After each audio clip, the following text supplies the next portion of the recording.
טוב, בוקר טוב בשם השם, נעשה ונצליח להגדיל תורה ולהדירה בתכלית של יראת שמיים בעזרת השם.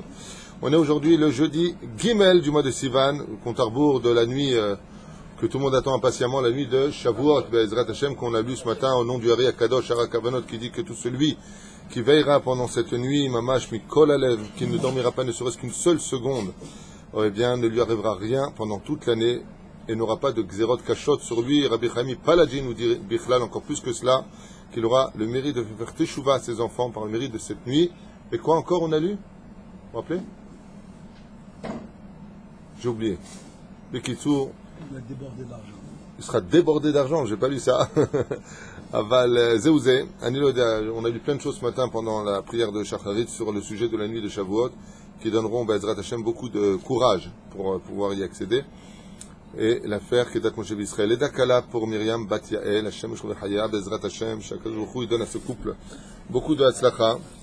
Aussi, tous ceux qui nous regardent, de Belgique, de Suisse, des États-Unis, de 153 pays, donc on ne va pas perdre de sang avec tous ces pays et tous ces gens à qui je souhaite une grande Hatzlacha, beaucoup de Simcha. Leilou Nishmat pour nos 4 personnes décédées hier dans l'attentat de Tel Aviv. Quelles sont les raisons à cela? On n'est pas là pour juger. Ce qu'on sait, c'est qu'on a assez d'ennemis pour pouvoir dire c'est à cause de ça ou ça. Mais ce qui est certain, c'est que Roi Hashem Tenachenam Began Eden, que leur âme, Be'ezrat Hashem, soit au repos dans le monde futur, et une grande consolation pour leur famille, et surtout une très grande teshuva pour tout le peuple d'Israël. Il serait temps, Rabotai, qu'on se réveille. Voilà. Refoua Shlema pour Morat Imi Akdosha Vatorah, Vechen Yosef Ben Shalom. J'arrive pas à comprendre. Yosef Ben Shalom Akohen, Be'ezrat Hashem, Kol Am Israël. Et pour les blessés aussi, Refoua Shlema Tatzodek de l'Askir Otam. Maod, je pensais à quelqu'un aussi ce matin, Veda, Rabbi Shmuel, Semi Ben Elisa, parce que mardi soir, eh bien, nous ferons le 13e mois, puisqu'il y a une Nevi Sextile, comme on avait rappelé. Alors on étudiera aujourd'hui ce qu'on n'a pas étudié hier, normalement on aurait dû le faire, sur Eliyahu Navi Zachor Letov, ce fameux prophète d'Israël, Eliyahu et Elisha, son élève, nouveau Pérec qu'on ouvre après le roi Asa, roi d'Israël, roi de Yehuda. On commence avec Eliyahu Navi, Zachor Letov. Alors vous savez, est-ce que vous savez par contre à quelle époque, de quel roi était présent Eliyahu Navi, le prophète Eliyahu? Qui était le roi d'Israël? Achav, Yafé Meod, Chazak. Achav, Melech Israël. Azbon Yirbe Yachad. Achav ben Omri. Qui était le père de Achav? Omri. Omri était un roi rachat, non tzaddik, mais un roi très spécial puisqu'il a eu plus de 40 années de règne dans l'opulence, le shalom, la gloire. Et on ne comprend pas pourquoi est-ce qu'un homme qui a fait de l'avodah zara comme lui, comment se fait-il qu'un homme qui a fait de l'avodah zara comme lui, qui était un pécheur, qui s'est rebellé contre Dieu, comment se fait-il que Dieu lui a donné 40 ans de règne à qui fait sa race? Lui et le peuple, ils vivaient tous très bien. Il y a 2 choses qu'il a fait. C'est qu'il a amené le peuple à la hardout, il empêchait le lashon hara en Israël, qu'on dise tous du bien des uns des autres, et pourtant ils faisaient tous de l'avodah zara. Ça veut dire que lui-même était un homme mécréant, si vous préférez, mais il a eu un srout extraordinaire qui lui aura valu, selon les Parshanim, la gloire de diriger le peuple juif 40 années sans problème, parce qu'il a créé tout simplement un yeshuv en Eretz Israël. Il a planté une vigne dans la ville de Rishon et Tzion. Voilà ce qu'on apprendra de Omri. Omri avait un fils du nom de Achav. Donc là, on commence le périple d'Eliyahu Navi, puisque tu viens d'arriver. Bezeouzé. Achav ben Omri malach al aseret hashvatim b'meshech esrim u'shtaim shana. Le règne de ce roi de Achav, c'était pas le roi de Yehuda. Achav était roi des 10 tribus. Et pendant 22 années, le règne durera pour Achav, Melech Israël, Beshomron, Birat Israël. Et le Shomron à cette époque, donc du côté de Hebron, si je ne m'abuse, le Shomron c'est où exactement? J'ai oublié. Le Shomron, c'est de quel côté? Vous vous rappelez ou pas? Top. Non mais Chané. Était en tout cas la capitale des 10 tribus à cette époque. Bana Amelech la'atzmo armon rav tiferet umalach alamo beyad rama. Achav était le roi des 10 tribus, et il a su mener le peuple d'Israël un tant soit peu à la baguette, mais de qui plus est avec beaucoup de succès et de savoir-faire. Racha gadol aya Achav, et les Chachamim nous disent que Achav était un roi Racha gadol. C'est un grand Racha et non pas un roi. Qu'est-ce qu'on appelle un Racha, encore une fois? Ce sont ceux qui quittent le chemin de la Torah et des mitzvot et qui n'ont pas de crainte du ciel. Achav, quand on dit qu'il est Racha gadol, c'était un homme qui n'avait pas de crainte de Dieu. Il n'avait pas de respect pour le Shabbat, pour la Kashrut, pour la Nida.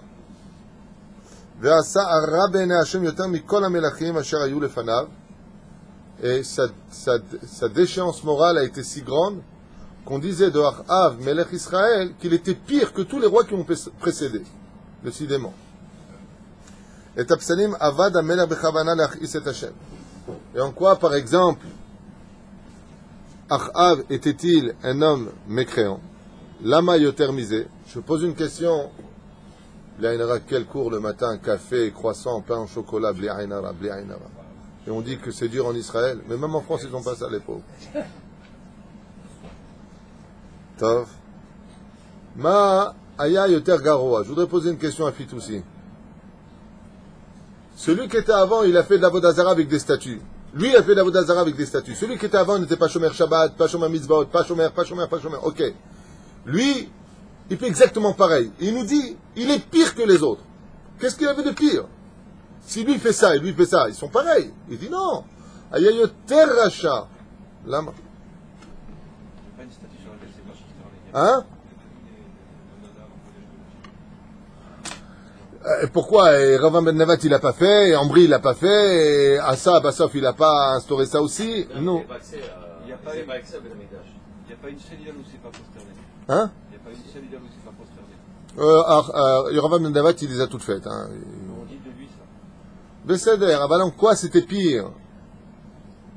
Donc ici Cohen il nous dit, lui il n'a pas laissé une seule statue devant laquelle il ne s'est pas prosterné. Bon, il était plus bête que les autres, ça va? Ça fait pas bien un rachat? Déjà, Adam, il jette quelque chose dans la mare. Il dit, il l'a fait Bessimcha. Je t'affirme qu'on a lu que pour les autres aussi, ils l'ont fait Bessimcha. Mais c'est pas mal. Tu viens de dire quelque chose qui est révélateur. En quoi? Écoutez bien, parce qu'ici, il y a une halakha qui s'impose. En quoi on dit que Achav a été pire que les autres? Vélo,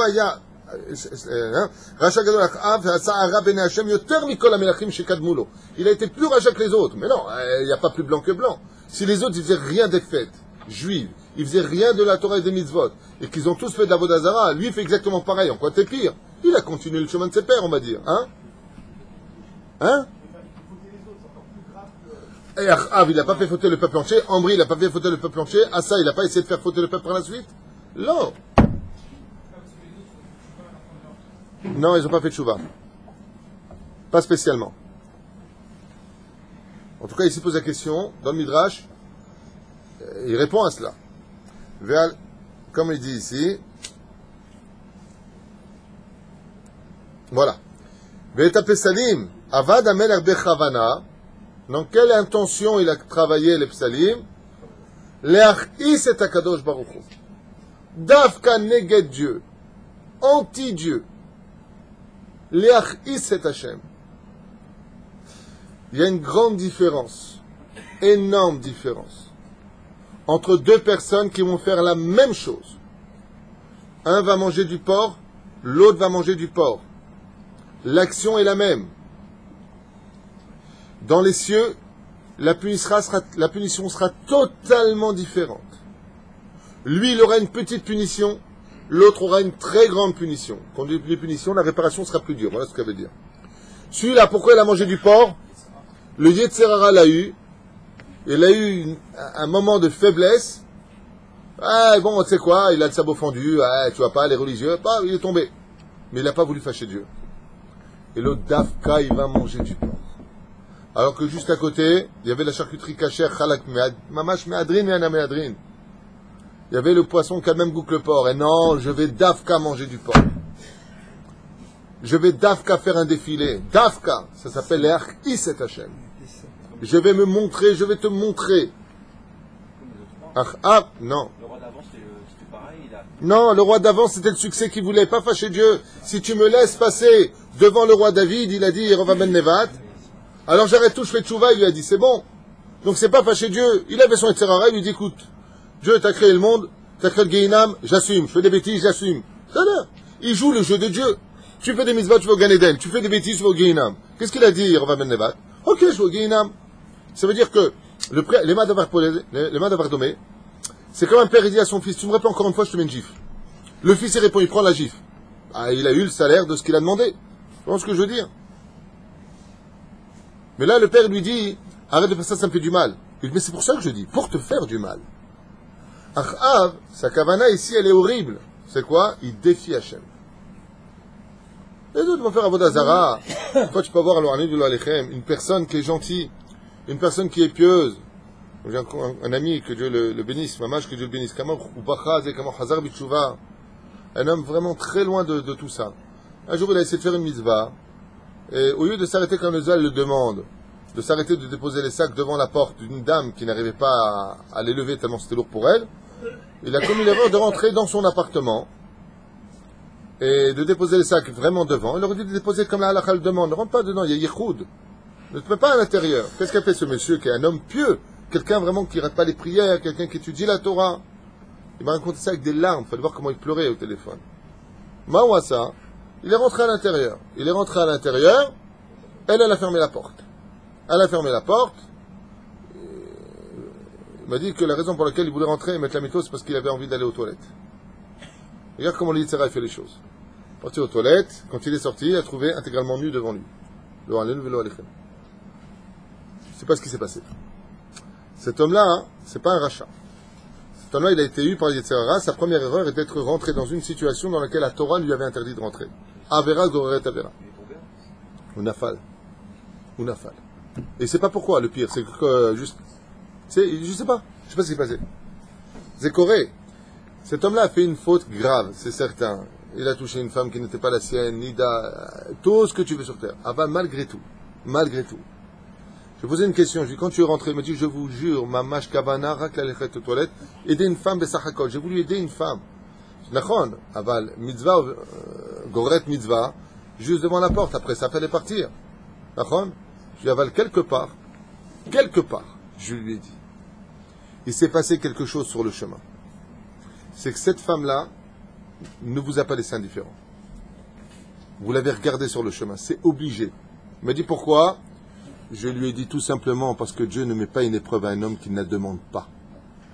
Si on vient te draguer, c'est parce que tu permets aux yeux qui te regardent de te draguer. Comprenez-le bien. Quand une femme se fait draguer par un homme, qu'elle se pose d'abord la question, pourquoi est-ce que cet homme-là a cru qu'il pouvait la draguer? Je lui dis ça, c'est un clal de l'étude. On ne vient pas taper à une porte si on sait qu'elle ne s'ouvrira jamais. Mais si on a une chance de pouvoir, c'est pas la kippa noire qui va te sauver, hein, c'est pas ton costume qui va te sauver. C'est ton comportement qui va te sauver. Si on voit de toi que Béhémet, t'es pas une adresse qu'on peut chas t'approcher, personne ne t'approchera. Je dis le problème, c'est que quand cette femme a marché, apparemment vous l'avez regardée. Et la personne m'a dit, oui, c'est vrai. Je lui dis, c'est là qu'elle a compris qu'elle pouvait vous avoir. Elle a senti que vous la regardiez. Vous avez ouvert une fenêtre. Mais si elle voit que Béhémet, Todarabah, Giveret, le ton est sec, je suis pas ton copain, tu me connais pas, tu poses des sacs, il va faire pipi dehors contre une voiture, pas la mienne si possible. Afit aussi, ouais, lui, là, les grandes roues là-bas, ça le fera. Ouais. Eh bien, le problème aurait été réglé. La reine, il y a une grande différence entre celui qui recherche la femme et celui qui est tombé dans le piège de son Yetzirah. Je lui ai dit, ça dit qu'un moment de khulsha, un moment de faiblesse. Ça s'appelle, dans le combat, pour ceux qui savent déjà un peu se battre, ça s'appelle baisser sa garde. Des fois, tu boxes, tu baisses ta garde un petit peu, pas, tu t'en prends une, tu tombes par terre KO, mais tu as encore 9 secondes pour te lever, 10 secondes, et là, tu te remets sur les jambes. Alors, mais qu'est-ce que je dois faire? Je lui dis, maintenant, ce que tu dois faire, c'est apprendre de cette erreur pour ne plus jamais que ça arrive. Parce que des fois, la chute arrive dans ce monde pour mieux se relever. Et Bezrat Hashem, et cette personne, une fois de plus, me repose une question au téléphone, je finis avec cette histoire, et elle me dit, mais comment ça se fait que ça m'est arrivé à moi? Je lui ai dit, c'était arrivé pour une seule raison. Et cette raison a démarré avant que tu ne viennes aider cette femme. Maasiba, je lui ai dit, tu as été triste. Rappelle-toi les événements juste avant que cette femme, tu la vois passer sur le trottoir avec des sacs qui étaient très lourds. Il m'a dit, Zenachon. J'étais triste, je lui disais où? La tristesse mène à cela. La tristesse mène à faire des fautes. Assour liot atsuv. On n'a pas le droit d'être triste. Surtout les gens qui vivent seuls. Il y a beaucoup de femmes, les pauvres, elles sont aujourd'hui ou divorcées, ou alors veuves, ou alors elles n'ont pas encore trouvé de mari. Et tout ce que veut le Satan, c'est qu'elles soient tristes. Soient tristes à la maison. Il y a de quoi être triste. Mais dès qu'elles sont tristes, le premier petit gugus qui va lui dire t'es belle, vous êtes seul, ça doit être dur pour vous, je vous prends dans les bras, tout de suite tu vas tomber. Pourquoi tu vas tomber? Parce que tu en as marre de ta solitude, parce que tu n'as pas vécu ces moments qui sont terribles. Attention, je ne juge pas. Hein. Mais malgré tout, tu as ouvert une porte qui s'appelle la solitude. Assur liyot atsuv. Assur liyot atsuv. Il faut fuir la tristesse comme on fuit la peste. Mamash. Et c'est ce que je lui dis à ce monsieur. Je lui dis, tu sais quand est-ce que tout ça, ça a démarré? Avant qu'elle ne vienne. Kadosh Baruch Hu Nisa Otra. La tristesse t'a amené à regarder quand ses formes arrière. La tristesse t'a amené à ne pas te retenir descendre à l'extérieur faire tes besoins et sous. Véchoulé. Sour liot atsu. Je ne peux pas rentrer, c'est pas le sujet du cours, mais s'il avait évité, s'il avait. Dès qu'il avait vu, il se serait sauvé. Qu'est-ce qu'il aurait mérité? Est-ce qu'il aurait. Bayanos Yosef Minacheder, celui qui se connaît. Il y a des gens, ils voient une chèvre, ils sont comme des fous. Hein. Il y a des hommes, ils aiment, surtout que leur femme, elle leur a donné des gosses, elle vient, mon amour, maintenant. Et l'autre, elle est super canon. Qu'est-ce qu'on fait dans ce cas-là? On fait pas de mitzvot quand on sait qu'on peut tomber. Le mec, il accompagne une femme, et il lui dit, ouais, je suis tombé avec elle. Le mec, il dit, attends, laisse tomber, elle habite où elle? Il faut savoir, faut apprendre à se connaître. Mais c'est pas une blague. Mais c'est pas une blague, ce que je dis. Vous en rigolez, mais c'est pas une blague. Faut apprendre à se connaître. Si tu sais que tu as un faible, c'est comme l'or alenu velo alechem. L'or alenu velo alechem. Je vous parle d'une discussion sérieuse, attention. Que Dieu nous protège. Une maman m'appelle et me dit, je viens de découvrir que, et c'est malheureusement un cas qui n'est pas unique, son fils est homosexuel. Vous connaissez pas une bonne yeshiva?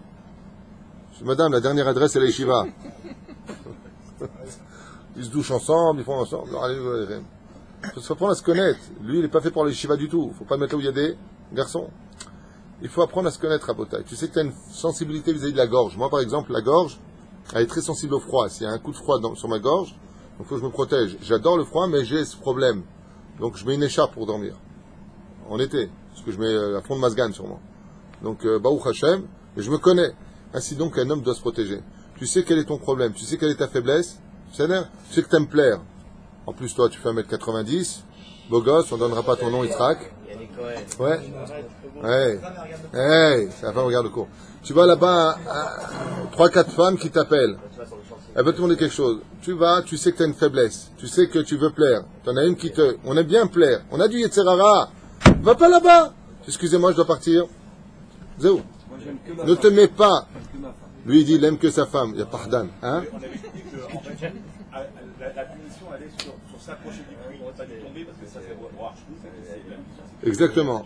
S'approcher du puits quand on a le vertige, ah ben c'est exactement ça. Très bel exemple d'Asher Cohen. Il est de moi de 1900. Tménik celui-là alors. Il vient de donner un très très bel exemple et je finirai avec ça pour avancer avec ta permission. Non, j'ai pas mon café. Vous avez tous des croissants bien un pour vous, mais moi j'ai même pas un café. Hein. Je ne vais pas me mêler. Mais on s'en fiche de ce que tu veux dire. Là, je suis en train de parler. Il y a écologique. Qu'est-ce que tu veux? Adam, vas-y, dis ce que tu veux. Ça fait un peu mal de dire ça, mais Hachem amène l'homme là où il veut aller. Ça, on le sait tous, tu viens de faire un bill. Dieu emmène l'homme là où il veut aller. Très bien. Mais l'exemple de Hacher était très beau. Assieds-toi. Adam, assieds-toi. Ils ont marqué par le café. Hacher Cohen, il dit quelque chose de très fort. Il dit quelqu'un qui a le vertige ne va pas se pencher au-dessus d'un puits. C'est exactement ce que nous venons de dire. D'aller au-dessus d'un puits, il n'y a pas d'interdit. Mais si tu as le vertige, tu vas te forcer à tomber pour arrêter d'avoir peur de tomber. Il a fait Kafar Avba. Il dit ici Ve'alkol daltot bate shomron katav Kafar Avba. Mazeba. Achav a fait quelque chose d'unique que aucun roi n'a fait avant lui. sur toutes les portes de tout Eretz Israël, Achav a marqué, je suis un renégat de Dieu. Ani, Kafar Achav Bashem. Moi, je lutte contre Dieu. C'était son symbole. Achav, roi d'Israël. C'est à l'époque du prophète Eliyahu, tout ça maintenant. Voilà ce que je vous ai dit, le dit noir sur blanc dans le texte, afin de montrer à tout le monde, n'ayez peur de rien, arrêtez d'avoir honte de vos péchés, kiffez votre vie, et ne craignez pas Dieu. Mais pourquoi j'en parle? C'est exactement ce qu'on est en train de vivre avec certaines personnes dans notre pays, qui défient Hachem. On n'a plus peur de rien. Et si on a le malheur, dans notre génération, le malheur de citer des psukim de la Torah, des versets de la Torah qui disent « Voilà ce que Dieu pense de tout ça », tu te fais insulter, on te fait des procès, on considère que tu es quelqu'un de salafiste, on considère que ici c'est l'Arabie Saoudite, on considère que ici c'est la charia. Pourquoi? Parce qu'on a le malheur pour eux de dire des vérités au nom de la Torah. Seulement, ce qu'ils oublient, c'est que tant que tu es dans le magasin, tu peux te permettre de faire le mariole. Mais n'oublie pas que tôt ou tard, tu devras sortir de ce magasin et passer à la caisse. Ces gens-là qui se permettent de critiquer, ces gens-là qui se permettent de parler, ces gens-là qui se permettent de critiquer notre Torah, j'espère juste une chose pour eux de tout mon cœur, c'est qu'ils fassent une grande teshuva, chaude larmes, pour tout le mal qu'ils auront fait à notre peuple. Mamash. Normalement, on aurait dû dire, qu'est-ce qu'on aurait dû dire? Qu'ils meurent, pas du tout. J'ai tellement de peine pour eux, tellement de peine pour eux, tellement de peine pour eux, que j'espère vraiment qu'ils feront une grande teshuva et qu'ils demanderont pardon à tous ces dégâts qui ont été occasionnés par une idiotie qui a rempli leur esprit et qui aujourd'hui se propage de pays en pays. C'est un fléau, mamash un fléau. Un discours tout à fait inverse d'un discours salafiste. En plus. C'est vrai que mon discours est anti-salafiste. Leisha la Karlo, et qui l'a épousé comme femme? En général, quand quelqu'un n'est pas très très fort au niveau de son Yetzer Atov, il n'est pas très fort. Il a un Yetzer Hara qui est très fort. Quelle est la meilleure des femmes à épouser? Une femme qui est mieux que toi. Marisha Bonaisha Oreset. La femme construit ou la femme détruit. Si tu prends une femme qui est, Baruch Hashem, souriante, psychologue, patiente, aimante, accueillante, si tu as la chance d'avoir une femme comme ça et que toi tu es blidourkik, cette femme va te redresser tout ton chemin. Parce que la femme a cette force en elle. La force du sourire d'une femme est 1000 fois plus puissant que sa colère. Ce qu'une femme fait avec sa colère, elle éloigne tout le monde d'elle. Mais ce qu'une femme est capable de faire avec ses sourires et son exemple, elle ramène tout le monde vers elle. Qu'est-ce qu'il a fait lui, Achav? Il a cherché la poubelle des femmes. Isabelle, Isabelle en hébreu, qui veut dire la poubelle. Prends bien son nom. Hein? Et qu'il a pris une femme orgueilleuse, coléreuse, jalouse, alors qu'elle était reine. Hein? Celle qui va provoquer des dégâts, vous allez voir, je ne sais pas s'il en parle ici, mais moi j'ai étudié le Tanakh en 1987, 88, 89 à la Yeshiva. Quand j'étais tombé sur Isabelle, ça veut dire que son mari était pourri, mais alors elle va encore plus pourri. Elle va mal finir, effectivement. Reisha la carte d'Isabelle, bat et Baal. Son père était et Baal, Melech Tzidon. Et de qui plus est, juste tu peux éviter de donner des coups de pied sur la caméra, ce serait bien. La psalim she'evia imam mibet avia bana migdash ve'ishtachav alahem. C'est apparemment une convertie. C'était une convertie qui a apporté avec elle Bichlal, toutes les psalim qu'elle avait. Quand on dit convertie, elle n'avait pas fait la conversion. Elle était venue de Tzidon avec toutes ces psalim, ces statues. Shahatzan aya melech ve'ikpid al levush adur va'yakar bechol yom aya shoel et yoatzo v'dido chiel. Chiel. C'est pas un fils qui s'appelle Chiel, toi? En tout cas, il y a Chiel, qui était le Yoetz d'un des rois de Shartzan, chez Amelech Vikpid. Il y a Racha Kamou. Et Chiel était un Racha Kamou. C'est pour ça qu'il s'appelle Eliyahu Baruch Hashem. Aïm nir'e ani tov ayom, ayesh naim mimini bechol Israël. Et lui, il avait un peu les mimiques, ce roi-là. Il avait les mimiques de la reine comme Blanche-Neige, là. Miroir, dis-moi qui est la plus belle. Miroir, miroir. Lui, il avait une maladie. C'est-à-dire, s'il avait vécu à notre époque, qu'est-ce qu'il aurait fait d'après vous, ce roi-là? Il aurait fait comme toutes ces femmes qui font des choses bizarres en ce moment. On est dans une génération bizarre où ces hommes, ils se prennent avec le portable comme ça. Tac, ils se mettent en photo. Selfie. Selfie, ça s'appelle?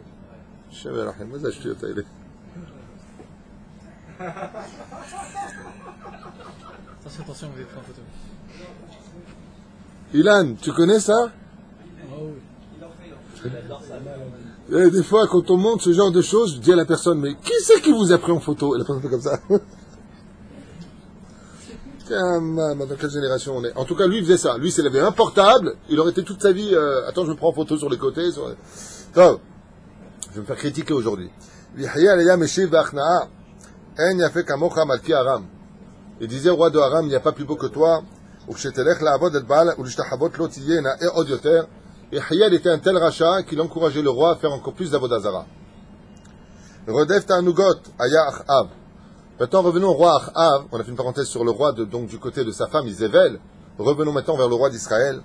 Achav Aya, qu'est-ce qu'il aimait? Ta'anugot. Il adorait kiffer Achav. On disait qu'il avait des origines tunisiennes. Il adorait la boucha, le vin, le shir. Il aimait tout. Ushifato leitparsem baolam. Et ce qu'il aimait plus que tout au monde, c'est être connu. Il voulait que tout le monde parle de lui. Ou le osif kavod al kevodo. Et qu'on lui respecte encore plus que le respect qui lui était dû. Velo yada'a gvulot. Sans aucune limite. Il se voulait toujours en haut de l'affiche. Et il s'est passé quelque chose de bizarre pour lui. C'est que Achav a gagné toutes les guerres. Donc il partait orgueilleux et il revenait super orgueilleux. Qu'est-ce qu'il faisait avant? Regardez comment Kadosh Baruch Hu, tu as dit, Dieu emmène l'homme là où il veut aller. Achav, avant d'aller en guerre, il disait, regardez, on va prier la statue Zablata. Ouais. Il revenait de la guerre, il dit, voyez, Zablata, il nous a fait gagner. Hein? Yoretz, conseiller. On est comme Melech Shechnia Darash Misim Matanot. Et qu'est-ce qu'a fait Achav? Non seulement il revenait vainqueur, il revenait vainqueur de la guerre, mais il exigeait maintenant du roi vaincu que maintenant leur règne à eux, s'ils veulent vivre, c'est de leur verser tous les mois leurs impôts. Donc Achav est devenu d'une certaine façon de roi à empereur. C'est la différence entre un roi et un empereur.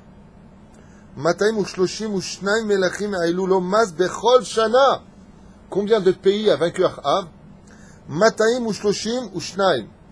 232 rois versaient tous les ans d'énormes taxes d'impôts au roi d'Israël. Donc il avait la beauté, roi, tous les combats étaient gagnés, il plaisait à tout le monde, il se prenait pour Dieu. Et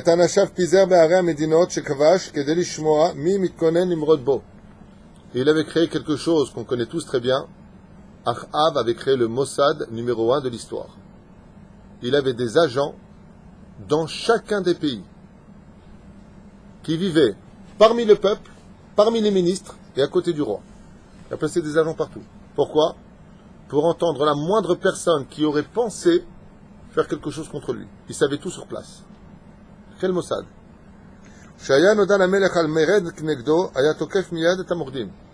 Et dès qu'on disait, un de ses agents venait lui dire, écoute, ils sont en train de parler de qu'est-ce qu'ils pourraient faire pour t'éliminer ou pour arrêter de te payer, sur place, le lendemain, la tête de ces gens-là était immédiatement coupée. Tout de suite. Dès qu'il y avait une personne qui osait penser, et tout le monde donc se méfiait, personne n'osait parler. Donc il a imposé la crainte. Et la punition était la suivante, tout celui qui sera traître perdra sa tête, et les enfants qu'il aura seront emmenés en captivité.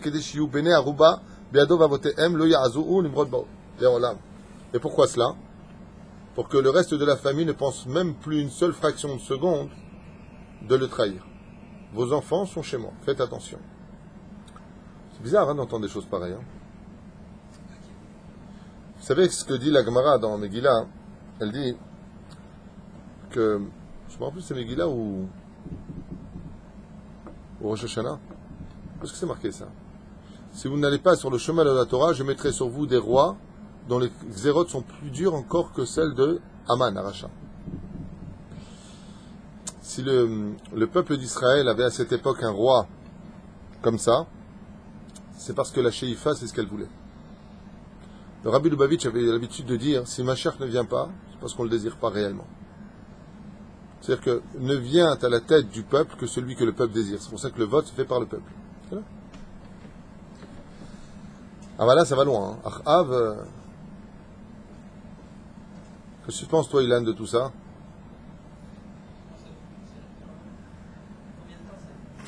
« 22 ans, le règne de Achav. Et attention, en contrepartie de Achav, n'oubliez pas un détail. Là où il y a de la Touma, il y a de la Gdusha. Là où il y a de la Gdusha, il y a de la Touma. Là, on se trouve à l'époque du prophète Eliyahu Navi Zachor Letov. On a un des plus grands et plus miraculeux et plus exceptionnels prophètes de tous les temps, le prophète Eliyahu. Il était contemporain. Et malheureusement, je ne sais pas s'il en parlera ici, mais Eliyahu Navi Zachor Letov, lui-même, tuera plus de 150 soldats de l'armée d'Israël, le prophète Élie. Eliyahu, Élie, ça n'existe pas, Eliyahu. Parce qu'ils manqueront de respect à la Torah. En un seul regard, hein. 50 pères de famille périront sur un seul regard d'Eliyahu Navi Zachor Letov. Il reviendra encore 50 autres soldats, et Eliyahu Navi d'un seul regard les mettra en pièces de l'intérieur, brisés par les eaux de l'intérieur.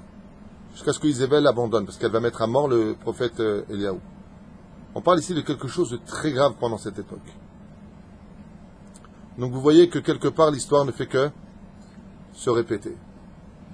Il n'y a rien de nouveau. Ils faisaient des défilés à l'époque, ils refont des défilés aujourd'hui. La question est de savoir, mais qui est le prophète Eliyahu pendant notre génération d'aujourd'hui? Est-ce que ce serait toi avec ta chemise à carreaux, où tu te tiens à carreaux depuis tout à l'heure? Est-ce que ce serait toi qui joues avec ton portable? Est-ce que ce serait toi qui viens de finir ton pain au chocolat? Hein? C'est pas tout un ensemble du Israël qui ont des difficultés. Pourquoi? Parce qu'on voit que c'était à la même époque où Eliyahu Navi dit juste un mot, t'as eu ton peuple, et il va être amené à aller donc dérangé dans son étude, contrairement au Réchaïm, au rachat de la Sméler-là, qui n'a absolument aucun problème. C'est un long fleuve tranquille, il a une longue nuit qui provoque constamment. Alors, c'est bien ce que tu dis, parce qu'une fois de plus, ça explique ce que j'ai dit il y a quelques jours en vidéo, si je peux me permettre. C'est que vous remarquez une chose. Tous ceux qui sont dans la débauche sexuelle, tous ceux qui sont dans le vol, qui arnaquent des gens, ben ils ont une vie qui est bien. Ils vont bien. Excusez-moi, la santé ça va, l'argent ça va, ils vont en vacances, vous les voyez débarquer des fois à une Ben Gurion où ils sont là en train de dépenser, à se tenir main dans la main. Et nous, avec notre kippa, on est dans la Torah, Bécochi, on finit le mois, et on n'est pas spécialement bien, le Shlom Bayit, il n'est pas au top, les enfants, c'est tout le temps un combat. On se demande des fois dans quel camp est Dieu. Franchement, le mec il vient, il est devenu Shomer Shabbat, il s'est séparé de sa femme pendant la Nida, et quoi? Et financièrement, ça va pas du tout. Alors il dit, attends, alors quoi, il faut être rachat pour que ça aille? C'est là qu'est toute l'épreuve. Et ce que je voudrais vous dire, c'est ce que j'ai lu hier. J'ai eu le mérite d'avoir un livre exceptionnel qui m'a été offert par mon frère. Exceptionnel. Ça faisait longtemps que je n'étais pas tombé sur un chef-d'œuvre pareil. J'hésite à vous l'enseigner. Parce que j'ai peur que ce livre-là vous fasse dormir. Parce qu'il est un trait philosophique. C'est du moussard alpisode. Des questions qui te retournent la tête. Et moi, je le kiffe, mais il faut voir... j'arrive pas à continuer le livre. Je fais une phrase, j'arrive pas à continuer. Tellement ça me remplit de réponses et de simcha, de joie. Ah bah, juste une chose importante. Alors peut-être qu'on le fera à Blineder. Je me suis dit peut-être en groupe. Seules quelques personnes viendront parce que c'est une étude d'un tel niveau, tellement extraordinaire, que je ne sais pas si tous les gens que vous êtes, c'est pas pour tout le monde, voilà ce que je voulais dire. Je ne sais pas si on l'enregistrera ou pas aussi, je ne sais pas. Parce qu'il faut être patient, faut expliquer les choses doucement. Et c'est une profondeur, mais par contre, qu'il fera vivre ton judaïsme dehors, complètement différemment de ce que vous vivez aujourd'hui. Chaval al-Azman, c'est un chef-d'œuvre. J'ai dit à mon frère, tu m'as envoyé un chef-d'œuvre. Ashrei Mishizoché. Mon épouse hier me dit, qu'est-ce que tu lis? Je lui ai dit, je lis le livre d'une personne de qui j'aimerais bien être l'élève. Extraordinaire. Extraordinaire. Ferman, le Rav Pirman, un truc comme ça. Je viens de le recevoir, et j'ai déjà fini 2 chapitres hier, et je suis assez étonné. C'est une Torah qui est mélangée à celle du Maharal de Prague, la Torah du Rav Kook, et la Torah, bien entendu, la plus orthodoxe que je puisse trouver dans mes livres de Moussa, mais qui est capable de te remettre absolument tout ton judaïsme en question et de te donner des réponses qui viennent bien au-delà de... C'est comme il est dit dans son tri, c'est du Moussar al-Pisod. C'est pas, faut être gentil dans la vie, il faut être humble, faut pas être en colère. Il va beaucoup plus loin de ça. Et donc je voudrais, juste avec ta permission de Tzadik, juste te dire que si cette génération est si dépravée à l'époque de Achav, c'est parce que cette génération est assoiffée de spiritualité d'un niveau hors du commun. Je ne sais pas si vous venez de comprendre ce que je viens de vous dire. Par exemple, nous sommes dans une génération aujourd'hui de chutzpah, de provocation, d'insultes. On n'a peur de rien, ni de personne. Ça démontre que l'indépendance de l'âme est si grande que si cette génération fait tchouva, il n'y aura pas une seule génération de l'histoire qui pourra nous dépasser. Plus la génération est dure, et plus le niveau est élevé. Le Rav Harlap, dans son livre Memarom, dit à propos de la génération de Sodome et Gomorrhe. D'accord? Il dit, mais ces gens-là, ils étaient quand même humains. Ils avaient quelque chose quand même de normal en eux. Qu'est-ce qui les a fait fauter à ce point-là? Qu'est-ce qui a provoqué chez eux cela? Makara. Eh bien, eux prétendaient, dit le Haralap Akadosh, que ce qui comptait dans ce monde, c'était le shalom. Et donc le mot Sodome vient de sa racine sodomie, vous l'avez bien compris. Hein. C'était une ville d'homosexuels. Qu'est-ce que disaient les habitants? Écoutez bien, hein. Ils prétendaient que le monde doit vivre selon la justice divine. C'est le Haralap qui dit ça. Et pourquoi ils ne donnaient pas de tzedaka aux pauvres? Parce que les habitants de Sodome disaient, si Dieu t'a fait pauvre, pourquoi tu veux que je me mêle de ses affaires? Il a 4 ans de riche. Est-ce que cette pensée, elle est tordue ou pas? Elle est tordue, mais quelque part. Elle est logique. Ok, mais pourquoi des hommes alors? Pour le shalom. Pour eux, ce qui compte, c'est le shalom. Étant donné que eux prétendaient qu'ils voulaient vivre leur Yetzerara, ça veut dire qu'ils savaient que le Yetzerara, les pulsions sexuelles, les menaient à cet amour incorrect et anti-nature, eh bien, automatiquement, qu'est-ce qu'ils te disaient eux? Eh bien, moi, il va te dire, moi, je suis homosexuel, mais en tout cas, je suis bien avec ma vie. Mais est-ce que toi, qui es marié avec ta femme, dans tes shlombaït et les disputes et les malédictions de la journée les uns sur les autres, vous vivez mieux? Le Haralap Akadosh, il dit que la génération de Sodome et Gomorrhe était d'une intelligence et d'une sagesse très très importante, comme Platon, Aristote, Socrate, Alexandre le Grand, qui avaient une espèce de philosophie, les Grecs, qui avaient une philosophie où ils vivaient bien au niveau de leur harmonie. Prends par exemple les États-Unis. Dans l'ensemble, ils vivent bien, les Russes, avec tout leur malheur.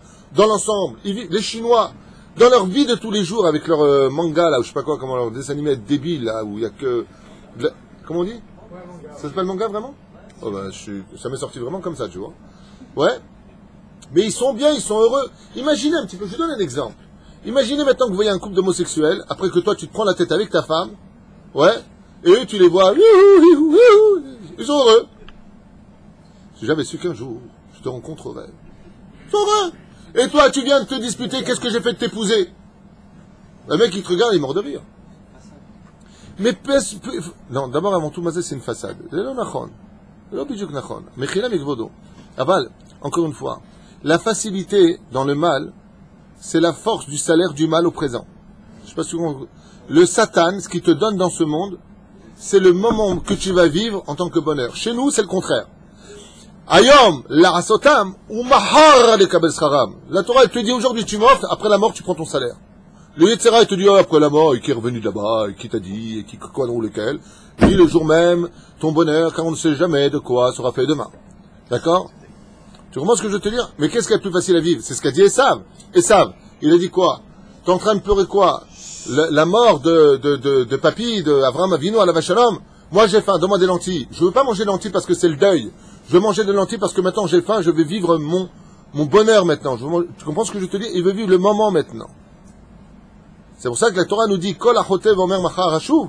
Tout celui qui fait des fautes et qui dit demain je ferai tchouva, ça suffira pas sa tchouva. Il devra souffrir. Pourquoi? Pour le bien qu'il a eu d'avoir vécu son mal avec bonheur. C'est-à-dire que tu as fait une avéra et tu l'as vécu comme il a dit Adam tout à l'heure. Et tu as kiffé ce mal. C'est comme quelque chose d'indigeste. Tu as une âme de juif. Quoi que tu fasses, si c'est indigeste à notre Torah, pour pouvoir te réparer, tu seras obligé de le vomir. Donc, tu seras obligé de passer par des souffrances, non pas parce que c'est une punition, comme le dit le livre que j'ai étudié hier, mais parce que tu as créé des manques et ce manque va créer un malheur. Ça s'appelle l'épreuve ou la punition.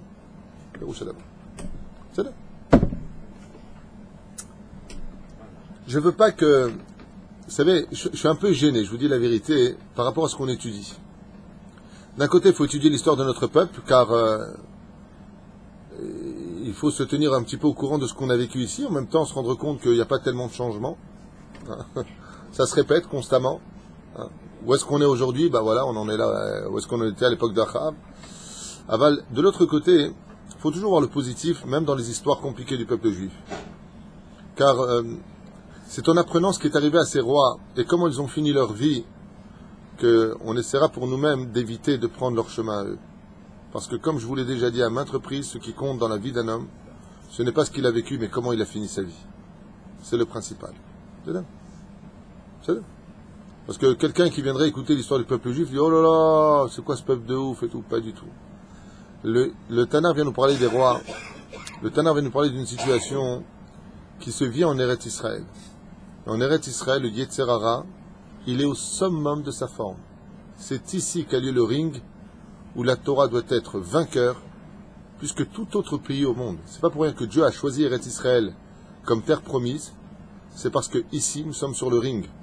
Et que c'est facile de critiquer ceux qui tombent en Eretz Israël. Venez vous battre en Eretz Israël pour une Torah sincère et amoureuse, donc fidèle. C'est pas évident. C'est pas évident.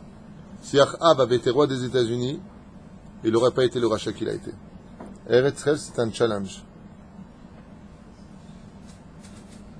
C'est un challenge.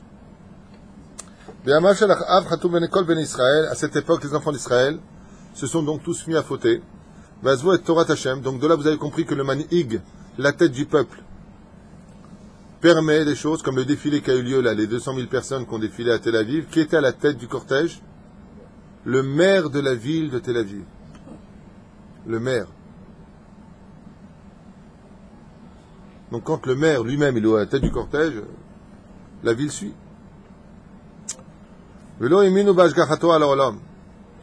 Et il pensait que Dieu existait, mais à la façon d'Aristote, que Dieu n'avait pas de rapport avec le monde d'en bas, que le monde avait été donné pour l'homme et qu'on faisait ce qu'on voulait sur terre.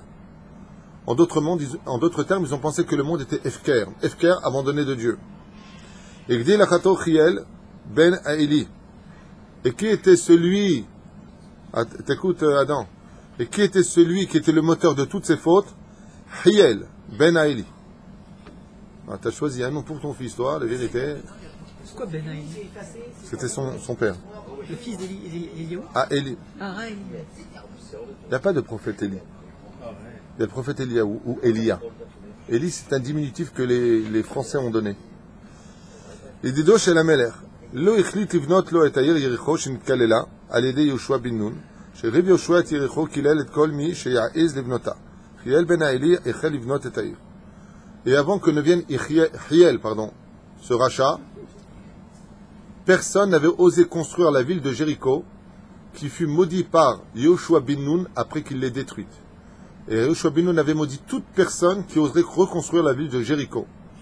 Le premier rachat qui s'est permis de reconstruire cette ville et qui a défié la malédiction n'est autre que Hiel ben Aïli.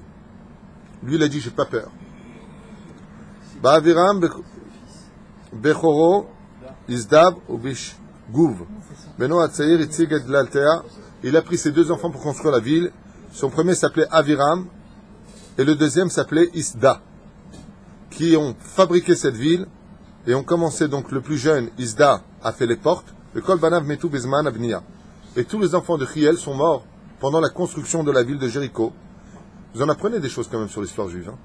C'est le but, on étudie l'histoire de notre peuple. Pour qui vous avez de la peine depuis tout à l'heure là? Enfin moi je sais pas, j'ai un sentiment de peine. Pour qui vous avez de la peine là? Pas de peine. Ben bravo, moi depuis tout à l'heure je lis et j'ai de la peine pour Hachem. J'ai envie de dire le pauvre quoi. J'ai de la peine, Dieu nous donne tout. Vous savez pourquoi j'ai de la peine? Vous savez pourquoi j'ai de la peine? Parce que pour aller construire une ville qui est maudite, pour aller mettre une statue, tu vas utiliser quoi? Tes membres? Qui donne vie à tes membres? Qui te fait vivre? Qui regarde pour Haïm Birtsono? C'est Dieu qui te permet tout ça. Et tu forces Hachem à te suivre Mais mieux que ça. dans tes délires. Il suffit Hachem simplement qu'il se retire de toi, tu meurs, Nigmar. Il y a un règne magnifique. Tu sais pourquoi? Parce que l'argent. Tout à fait. Le créateur du monde a laissé faire Achav et toute sa bande de clowns là, uniquement parce qu'il y avait une chose. Chaque juif le matin avec leur psalim en allant, pas à la synagogue, pas de tfilin, pas de Shabbat, pas de nida, pas de kashrut, rien. Mais une chose, ils avaient eux. Quand ils voyaient un autre juif, shalom, comment tu vas, je peux t'aider, t'as de l'oseille, tu fais ça, tu veux que je t'aide, tu veux que je vienne t'aider. Akadosh Baruch Hu, il regardait comme ça, il dit, ils luttent contre moi, mais au moins entre eux, ils s'aiment. Voilà pourquoi ils ont une vie de kiff. Qu'est-ce que tu penses dans un quartier où il y a que des homos ou que des gens qui ne sont pas chômeurs, des chilonim, gmourim, ou quand le matin dit, oh, ma chomra, ma corée, tu viens, je fasse une fête, hein, avec Sylvie, Valérie, Sophie, ouais. Et de l'autre côté, dans le quartier, on est chômeur Shabbat, le Vijnitz, il va pas dire shalom au Breslev. Qui Dieu préfère? Mais on en est là. Pourquoi le monde de la Torah est malade? Pourquoi? Vous réfléchissez pas pourquoi? Parce qu'on n'a que de la hardoute entre ce que nous sommes et celui qui nous ressemble au niveau des habits. Tu comprends ce que je veux dire? C'est Péroucha d'Avar. Quand il y a de la hardoute, même dans la saleté, elle est plus forte. Quand il y a du pizour dans la Gdoucha. Ce qu'il faudrait, c'est qu'on soit tous dans la Torah avec de la hardoute. Et là, c'est la Géoula. Là, c'est le kiff. Là, on s'aime tous. Là. On s'aime. Ben, c'est pour ça que ce Beth Midrash roule sur le miracle. J'en profite une fois de plus pour remercier du fond du cœur, et d'ailleurs je le dis à voix haute, puisque hier encore des gens m'ont appelé en me demandant de ne pas citer leur nom par PayPal. Pour ceux qui aident par PayPal, ne donnez pas nos noms. Alors Mikol Alef Todaraba, parce que grâce à vous, Baruch Hashem, et aussi votre intervention, on a presque réglé le 10 du mois, c'est dans 2 jours. Il nous manque encore 19 000 shekels à peu près. Baruch Hashem, sur les 73 000. On y arrivera. On a tout le temps réussi, Bezrat Hashem, pour régler la paye d'Avrechim qui sont aujourd'hui, grâce à Dieu, à leur dernière Théouda de Rav. Après, on fera Dayanout. Après, Bezrat Hashem, Nishlach Otam, la Dounet Am Israël, Kedat Moshe Israël. Niske. Et comment c'est possible? Parce qu'il y a de l'ardoute ici. Tous les rabbanim qui viennent dans ce Beth Midrash me disent, tous sans exception, que ici, c'est pas comme ailleurs. Il n'y a pas de communauté de Well Moshe, il y a une famille ici, grâce à Dieu. Chacun s'occupe de l'autre, chacun s'inquiète pour l'autre. Il y a beaucoup de hardout grâce à Dieu. Et ça, c'est plus que tout. Dans la Torah, c'est une synagogue où on ne parle pas ici grâce à Dieu. C'est une synagogue où tout le monde va étudier la Torah grâce à Dieu. C'est une synagogue où on s'invite les uns les autres grâce à Dieu. Et c'est une synagogue où le Rav peut se permettre de faire des remontrances sur leurs enfants grâce à Dieu. Vous n'avez pas le choix, sinon je vous vire. On a un bon manique. Bezrat Hashem. Oui, non, c'est pas une question de manique. C'est que ce qui sort du cœur rentre dans le cœur. Moi, quand je fais une réflexion à quelqu'un dans ce Beth Midrash, c'est pour son bien, vraiment, pas pour le mien. Tu comprends?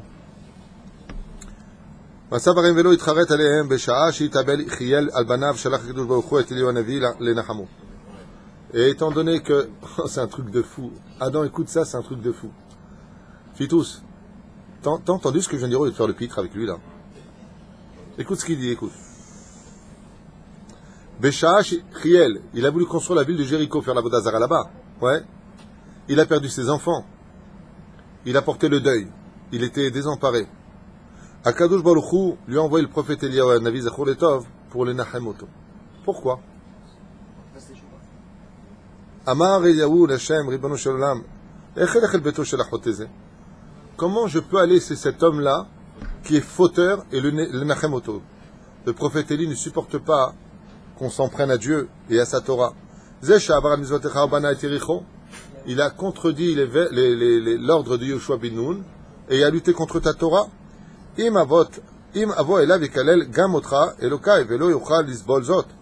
dit, j'ai peur qu'on en ait là-bas. Il vient à maudire le Dieu d'Israël puisque tu lui as pris la vie de ses enfants. Et il lui a dit, le prophète Élie, et je ne pourrais pas supporter. C'est ce que veut dire quand le prophète Élie, je ne peux pas supporter. Il va le tuer. ואם לא ישמור על מוצא פיו, ואתה תכעס עליו ועשה, גם אשר תגזור עליו. הבטיח השם ליונבילה. Il lui a dit, va, est-ce que tu décideras, je serai derrière. Mais fais-moi plaisir, il lui a dit Hachem, va, vetenachem auto. Je finirai avec ça pour aujourd'hui, mais à une condition.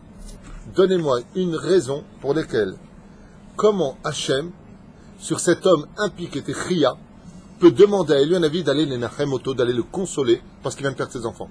Alors que, comme le dit le prophète Eliyahu Hanavi Zachor le Tov, mais c'est un rachat, il lutte contre toi, il a fait fauter le peuple, il vient de construire une ville qui a été maudite par Yoshua Benoun. Non. Non, non, non. Pourquoi? Quel mérite a eu Chiel? Oui, il a fait Meod. Pourquoi Chiel, il a fait Meod? Pourquoi Chiel, il a eu le mérite que Dieu dise, ah, mais malgré tout, va les Nachamoto? Parce que l'idée de Chiel, qui était pourrie, mauvaise, tout ce que tu veux, était de construire une ville nouvelle en Israël. Et là, il a dit, pour ça, il mérite d'être consolé. Heureux tout celui qui aura le sroud de construire sa maison en Eretz Israël. Parce que même quand on est un rachat gamour, comme le roi Omri, ou comme Chiel, on voit que Akadosh Baruch Hu, il dit quoi? T'as voulu construire quand même une ville, mais l'idée était mauvaise. Il dit non, l'idée malgré tout, il a dit, on va quand même construire encore une ville en Eretz Israël. Vous voyez que combien même ces gens qui étaient chilonim, et qui nous ont permis de construire ce pays, Akadosh Baruch Hu, ils disent, eux, ils ont le droit à toute notre consolation. Merci à tous ces dirigeants.